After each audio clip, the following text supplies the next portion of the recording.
রাজশাহীর পদ্মা নদীতে নৌকাডুবির ঘটনায় বাবা ছেলে নিখোঁজ হয়েছেন। মঙ্গলবার দুপুর ১টার দিকে রাজশাহীর বড়কুঠি এলাকার মাঝ পদ্মায় এ ঘটনা ঘটে। এ ঘটনায় নৌকা থেকে ৬ জন উদ্ধার হলেও বাবা ছেলে এখনও নিখোঁজ রয়েছে। তাদের উদ্ধারে রাজশাহী ফায়ার সার্ভিসের সদস্যরা কাজ করছে। নিখোঁজ হওয়া ব্যক্তিরা হলেন পবা উপজেলার শ্যামপুরের শান্তিনগর এলাকার কাউসার ও তার ছেলে জিয়ারুল ইসলাম। এ ঘটনায় জিয়ারুলের মা জাহিরা বেগম প্রাণে বেঁচে যান। রাজশাহী ফায়ার সার্ভিস সূত্রে জানা গেছে, পদ্মা নদীতে জেগে ওঠা চরে খড় কাটতে গিয়েছিলেন তারা।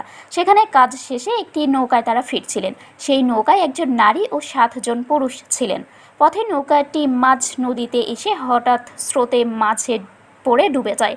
এ সময় সাঁতার দিয়ে 6 জন কিনারায় ওঠেন, তবে কাউসার ও তার ছেলে জিয়ারুল পানিতে তলিয়ে যায়।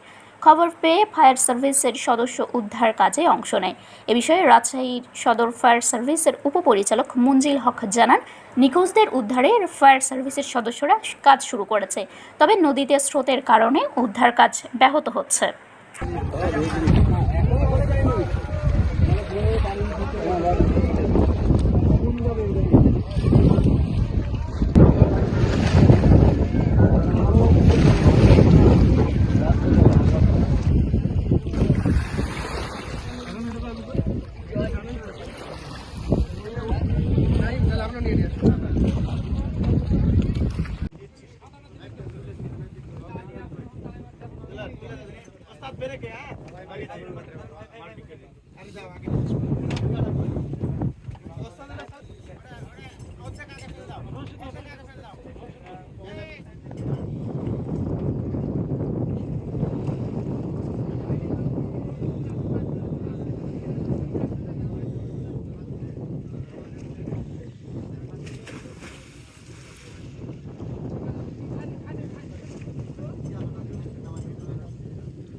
পাঠিয়েছে, আমরা তো আছি সাথে।